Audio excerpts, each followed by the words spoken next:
Âgés d'emprunter de l'argent pour un achat immobilier. Le CIC et le Crédit Mutuel ont annoncé qu'ils avaient décidé d'en finir avec les questionnaires de santé sous certaines conditions. On sera dans un instant en direct avec le président du Crédit Mutuel qui a choisi Europe 1 pour parler. Tout d'abord avec vous, Élise Dangean. On va voir quelles sont les conditions déjà pour en profiter et dites-nous ce que ça va changer concrètement. Eh bien concrètement, les clients du Crédit Mutuel n'auront plus à remplir le moindre questionnaire de santé pour obtenir un prêt immobilier. Ce qui veut dire que les personnes malades ou celles qui l'ont été par le passé vont pouvoir emprunter plus facilement.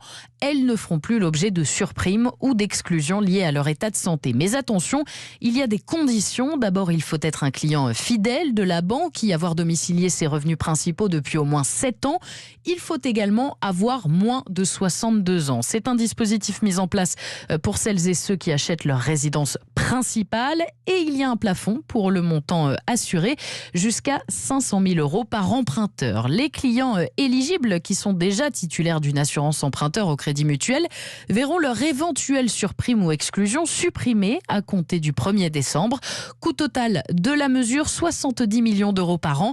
Et le groupe va même plus loin puisqu'il appelle toutes les banques à faire de même. Et on est en direct avec Nicolas Terry. Bonjour, président du Crédit Mutuel. Bonjour Nicolas Terry. C'est une petite révolution. Pourquoi avoir pris cette décision ? Parce que nous sommes une entreprise mutualiste, parce qu'on est une entreprise à mission et qu'on veut changer concrètement les choses. Je pense que le mutualisme, c'est pas de l'incantation, c'est de la preuve. Et donc là, on a été sensible aux discriminations un peu visibles au détriment de gens qui ont eu des problèmes de santé ou qui en ont.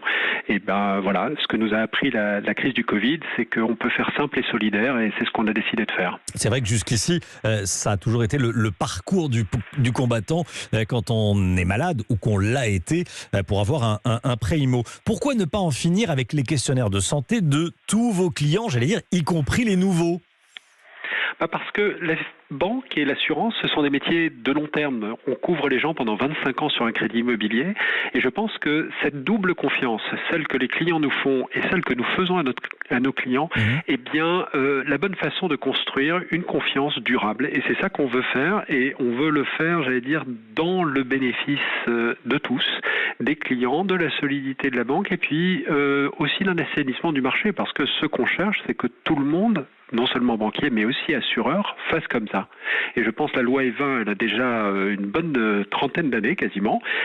Pour les complémentaires santé, finalement, on va jusqu'au bout de la loi E20 dans l'assurance emprunteur. Ça change aussi pour les clients qui ont des contrats en cours, qui ont des prêts en cours ? Absolument. Pour l'instant, ils payent des surprimes et donc à partir du 1er décembre, on va leur écrire d'ailleurs à partir d'aujourd'hui pour leur dire qu'à partir du 1er décembre, ils ne paieront plus de surprimes. Ah oui, ça sera la bonne nouvelle pour eux. Une dernière question, Nicolas Terry, président du Crédit Mutuel. Pourquoi la barre des 500 000 €? 500 000 € par emprunteur, ça fait 97% du marché immobilier français. Ça veut dire que si vous êtes un couple, ça fait 1 million d'euros de prêt, plus votre apport. Et donc, on s'est dit, c'est vraiment ce qui va nous permettre de toucher la quasi-totalité des prêts immobiliers. Et c'est vraiment cette ambition d'être global. Vous voyez bien, c'est pas une mesure commerciale, c'est un appel à changer et une volonté finalement de faire progresser face à quelque chose qui me préoccupe, qui est une individualisation croissante, une espèce d'américanisation du marché de l'assurance, où on a l'impression que tout se renégocie tout le temps. Nous, on dit non, finalement, dans l'intérêt de tous, dans l'intérêt notamment des malades, on veut avoir cette approche globale de mutualisation et de long terme.